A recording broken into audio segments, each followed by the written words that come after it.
Hello everyone, welcome back to IGNOU exams. आज मैं आपको इग्नू के course BSOC 131 introduction to sociology करवाऊंगी। देखिए, आई नो आप सबका 2 दिसंबर को इस सब्जेक्ट का एग्ज़ाम है और ज़्यादा टाइम नहीं है और मैंने इसकी रिकॉर्डिंग करना बहुत लेट स्टार्ट किया है। सो मैं आपको इसके इम्पॉर्टेंट कंसेप्ट्स ही करवाऊंगी जो मुझे लगता है एग्ज़ाम पर्सपेक्टिव से काफ़ी इम्पॉर्टेंट है और एटलीस्ट वो चीज़ें तो आप पढ़कर जाएं अगर आपने कुछ भी प्रिपरेशन इसमें नहीं करी है तो। आज का जो हमारा टॉपिक है इस बुक का वो है concept and meaning of social change. मतलब कि सोशल चेंज क्या होता है, इसके क्या क्या अप्रोचेस होते हैं, टाइप्स वगैरह जितने भी। मतलब कि अगर सोशल चेंज से रिलेटेड आपका कोई क्वेश्चन एग्जाम में आएगा तो इस वीडियो के बाद आप डेफिनेटली उसके आंसर को अटेम्प्ट कर पाएंगे। मतलब कि लॉन्ग आंसर से लेके और शॉर्ट नोट तक मैं आपको इतना अच्छे से इसमें समझा दूंगी कि आपका कोई भी क्वेश्चन आए आप उसको एटलीस्ट अटेम्प्ट कर पाएँ। अगर आपके पास में बुक है तो ये यूनिट 13 का टॉपिक है, और अगर आपके पास में बुक नहीं है तो भी आप इसको रैंडमली सुनते चले जाइए। और एक बार जब मैं समझा के एक पैराग्राफ को या पेज को कंप्लीट कर दूँ तो उसके बाद में आप इसको वीडियो को पॉज करके एक बार इसे रीड कर लीजिएगा, जिससे कि आपको वर्ड्स भी समझ में आ जाएंगे किन वर्ड्स की वर्ड्स का यूज़ करके आपको अपने आंसर को कंप्लीट करना है। देखिए, concept and meaning of social change. अब सोशल चेंज से रिलेटेड मतलब आंसर लिखने से पहले आपको इसके बारे में पूरा कंप्लीट पता होना चाहिए। सोशल चेंज, सोशल का मतलब होता है सामाजिक और चेंज का मतलब हो गया बदलाव। मतलब कि जो सामाजिक लेवल पे, सोशल लेवल पे जो बदलाव आते हैं। अब यहाँ पे जो चेंजेस आते हैं ना, ये कभी भी एक सिंगल पर्सन के लिए नहीं हो सकते हैं। Single person in the sense कि आप अकेले हैं, आपके लिए कोई चेंज आ गया, ऐसे कभी कोई चेंज नहीं होगा। वो पर्सनल लेवल पे चेंज हो गए। लेकिन सोशल का मतलब है वो एक कम्युनिटी, ग्रुप, रिलीजन, कास्ट, किसी भी तरीके से जब ऐसे चेंज आता है तो उसे हम मतलब एक लार्ज स्केल पे लोगों के लिए चेंज आता है, सो उसे हम क्या कहते हैं, सोशल चेंज कहते हैं। अब ये जो सोशल चेंज है ना, ये इसकी बहुत ही बेसिक डेफिनेशन है जो मैंने दी है, क्योंकि आपको आंसर अपनी लैंग्वेज के अकॉर्डिंग लिखना है, अपने लेवल के अकॉर्डिंग कि आप ग्रेजुएशन कर रहे हैं तो उस अकॉर्डिंग आपको आंसर देना है। तो इतना छोटा आंसर आपको मार्क्स नहीं दिलाएगा। उसके लिए आपको यहाँ से इनमें इस पैराग्राफ में से की पॉइंट्स को पिक करना पड़ेगा। यहाँ पे आपको ऊपर यही समझा रखा है कि जो सोशल चेंज है ना, इसकी कोई फिक्स्ड ऐसे डेफिनेशन नहीं है। बहुत सारे डिफरेंट तरीके हैं। अलग अलग स्कॉलर्स और जो ऑथर्स हैं ना, उनके सबके अपने अलग अलग वेज हैं सोशल चेंज को एक्सप्लेन करने के लिए। अब यहाँ पे जो सोशल चेंज है ना, उसकी एक डेफिनेशन आपको दे रखी है। क्या होता है सोशल चेंज?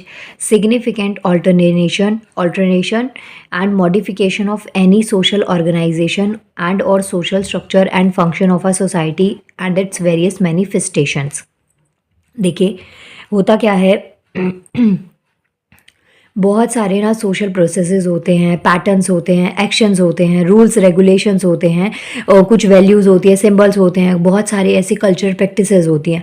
तो उनमें जो उनको मॉडिफाई किया जाता है, उनमें मॉडिफिकेशन किया जाता है किसी भी सोशल ऑर्गेनाइजेशन में। जैसे कि मानिए एक कोई सोशल ऑर्गेनाइजेशन है जिसका काम है कि जितने जो एक पर्टिकुलर एरिया उनको दे दिया जाता है और उसके अंडर जितनी भी वाटर की सप्लाई है ना, उसको मेक श्योर करना, तो वो एक ऑर्गेनाइजेशन के अंडर आता है। अब क्या है कि अगर मानिए उस ऑर्गेनाइजेशन के ऊपर ये चीज़ बर्डन आती है कि अगर पानी की शॉर्टेज है तो कैसे उस लोकेलिटी में उस पानी को प्रॉपर तरीके से लोगों के पास भेजना, और हाइजीन लेवल पे मतलब हर चीज़ उस पानी से रिलेटेड जितनी भी प्रॉब्लम्स है ना, वो उस ऑर्गेनाइजेशन को फेस करनी पड़ती हैं और उसका अच्छा और एक इफेक्टिव सोल्यूशन निकालने का काम होता है उस पर्टिकुलर ऑर्गेनाइजेशन का। अब कई बार होता है कि सिचुएशन नॉर्मल चलती जा रही है, कई सालों से एक काम एक तरीके से हो रहा है, लेकिन कई बार सिचुएशन ऐसी आती है जहाँ पे आपको उसमें कुछ मॉडिफाई करना पड़ता है, कुछ चेंजेस करने पड़ते हैं। टाइम के अकॉर्डिंग टेक्नोलॉजी जैसे बढ़ रही है तो उस अकॉर्डिंग काम करने के तरीके में अलग अलग चेंजेस आते हैं। लोगों की जो नीड है ना, उसमें भी काफ़ी हद तक चेंजेस आपको देखने को मिलते हैं। जैसे फॉर एग्जाम्पल आज का जो टाइम है वो टेक्नोलॉजी का टाइम है, तो अभी हमारी जो मेन नीड होती है वो क्या होती है? बैटरी, एनर्जी, लाइट, इसकी चीज़ की हमको रिक्वायरमेंट्स बहुत ज़्यादा होती है। मतलब कि खाने के बिना भी एक बार कोई इंसान आज के डेट में रह लेगा, लेकिन जिसको एक बार फ़ोन की लत है या फिर लैपटॉप या कोई भी ऐसे गैजेट की लत है ना, तो आप उसके बिना नहीं रह सकते। तो यही चीज़ यहाँ पे आपको समझा रखी है कि सोशल जो चेंज है ना, ये क्या है? कोई भी जो सिग्निफिकेंट ऑल्टरेशन हो गया, मॉडिफिकेशन हो गया किसी भी सोशल ऑर्गेनाइजेशन में, सोशल स्ट्रक्चर में, तो उसे हम सोशल चेंज से डिफाइन कर सकते हैं। अब ये जो डेफिनेशन है इसके अंदर बहुत सारे जो एस्पेक्ट्स हैं उनको कवर किया गया है, बहुत सारे जो सोशल रिलेशनशिप पैटर्न्स है वो उनको इंक्लूड किया गया है, जैसे सोशल प्रोसेस हो गया, सोशल पैटर्न हो गए, एक्शन इंटरेक्शंस हो गए, तो ये सब चीज़ें इसके अंदर इंक्लूड करी जाती हैं। अब ये जो चीज़ें इसके अंदर इंक्लूड करी जाती हैं ये एंडोगेनिस फोर्सेस भी हो सकते हैं और एक्सोगेनिस भी हो सकते हैं। एक्सो वर्ड जो होता है इसका मतलब होता है आउट, या मतलब बाहर कोई चीज़, एक्सटर्नल फैक्टर्स वर्क करते हैं, और एंडो का मतलब होता है इन, किसी चीज़ के अंदर, मतलब जो इंटरनल फोर्सेस वर्क करते हैं। इसे हम और डेप्थ में पढ़ेंगे। जो अप्रोचेज आपको यहाँ पे दे रखी हैं सोशल चेंज को समझने के लिए, कुछ अप्रोचेज आपको दे रखी हैं। क्या क्या है? फर्स्ट है evolutionary theory, second is cyclical theory, and third one is structural function and conflict theory. तो यहाँ पे आपको 3 अप्रोचेज दे रखे हैं सोशल चेंजेस को समझने के लिए। अब देखिए, फर्स्ट जो सिचुएशन आती है, जैसे किसी भी चीज़ का इवोल्यूशन होता है, इवोल्यूशन होता है, मतलब कि टाइम टू टाइम क्या चीज़ें बढ़ती जा रही है, उनको अलग अलग तरीके से देखा जा रहा है।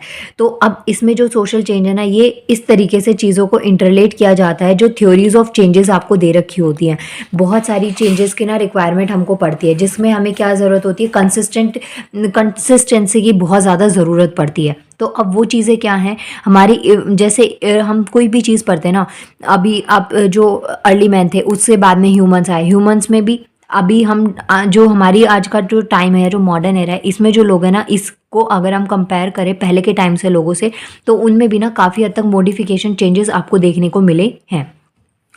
सो यही सब पॉइंट्स आप इसके अंदर लिखेंगे। जो एवोल्यूशनरी थ्योरी है ना, ये बहुत सारी चेंजेस इसमें आए हैं, बड़े सारे चेंजेस और डेवलपमेंट्स हमने देखे हैं। इसको बेसिकली 2 पार्ट्स में कैटेगराइज किया गया है, एक है क्लासिकल और एक आता है नियो इवोल्यूशनरी। ओके, नियो का मतलब होता है नया, जो नई जो सेंचुरीज़ में इंट्रोड्यूस किया जाता है, और क्लासिकल का मतलब हो गया थोड़ा सा पुराना। तो जो क्लासिकल डिवीज़न है ना, वो हमारा 19th सेंचुरी का है, और जो नियो डिवीज़न है ये आता है आपका 20th सेंचुरी पे।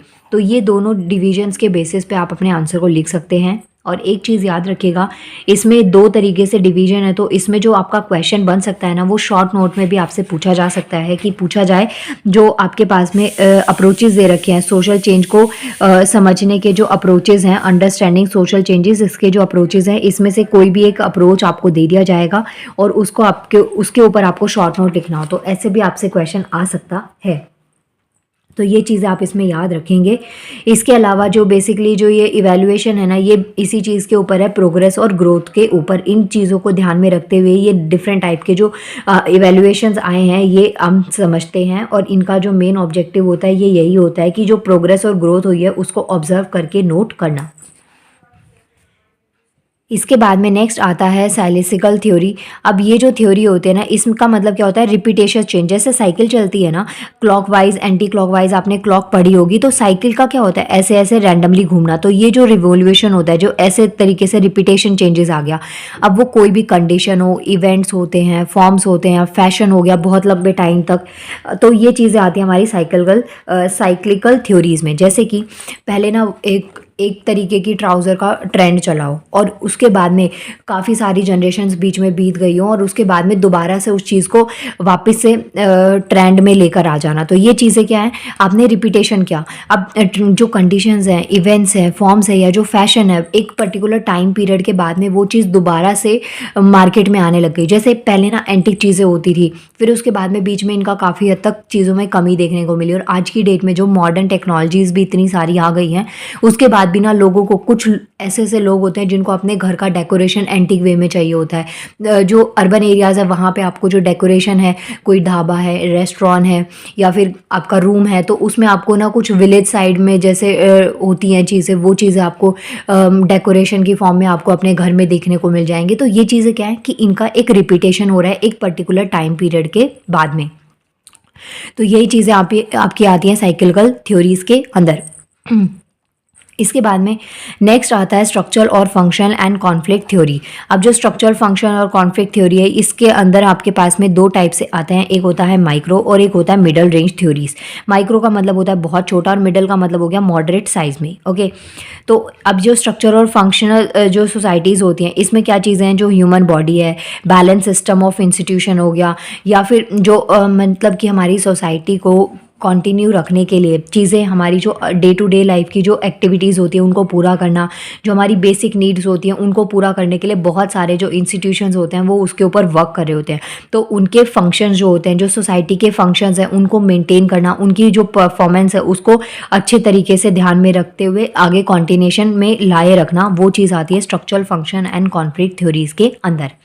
इसका एग्जाम्पल आप कैसे याद रख सकते हैं, इसको कैसे समझ सकते हैं, ये एक थ्योरी से आप समझ सकते हैं।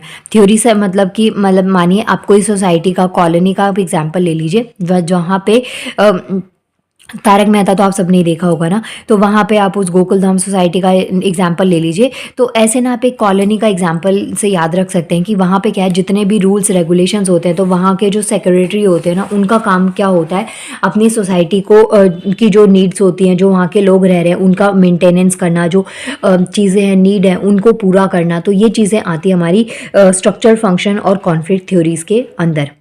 अब ये जो चेंज है ना, ये एक तरीके का कांस्टेंट होता है जिसमें कि ज़्यादा एक्सप्लेनेशन की ज़रूरत नहीं होती। मतलब इसमें जो चेंजेस है ना वो ज़्यादा हद तक आपको देखने को नहीं मिलेंगे। मतलब जैसे पहले जो सोसाइटी में लोग रहते उनको पानी की रिक्वायरमेंट थी, आगे जो जनरेशन आ रही है उनको भी क्या है, पानी की रिक्वायरमेंट है। लेकिन नीड जो है ना वो मेनली क्या है, पानी की है। बट वो थोड़ी बहुत चेंज हो सकती है, जैसे विंटर्स में कम रिक्वायरमेंट हो गई, समर्स के टाइम पे ज़्यादा रिक्वायरमेंट होगी। तो इसमें क्या है, चेंजेस जो आते हैं ना वो सोसाइटी को इक्विलिब्रियम का मतलब होता है स्टेबल कंडीशन में रखने के लिए, कि कोई भी क्राइसिस आ जाए, कुछ प्रॉब्लम्स आ जाए, तो आपके पास में इतना स्टॉक अवेलेबल हो कि आप वहाँ पे उस चीज़ को मेंटेन करके, और जो भी फंक्शन हो रहा है सोसाइटी का, जो भी फंक्शन है, फंक्शन का मतलब ये नहीं कि कार्यक्रम हो रहा है, आप सज धज के जा रहे हैं, नाच गाना हो रहा है। फंक्शनिंग का मतलब होता है जो डे टू डे लाइफ की आपकी एक्टिविटीज़ होती हैं, डे टू डे लाइफ का जो आपका टाइम टेबल स्केड्यूल होता है, जो डेली बेसिस पे आपको करना ही करना होता है, और उस काम को करने के लिए आपको कुछ चीज़ों की ज़रूरत पड़ती है, और वो चीज़ें आपको टाइम पे मिलना बहुत ज़्यादा ज़रूरी होता है। तो यही चीज़ें आपको यहाँ पे समझा रखी हैं। आई होप आपको ये चीज़ें समझ में आई होंगी।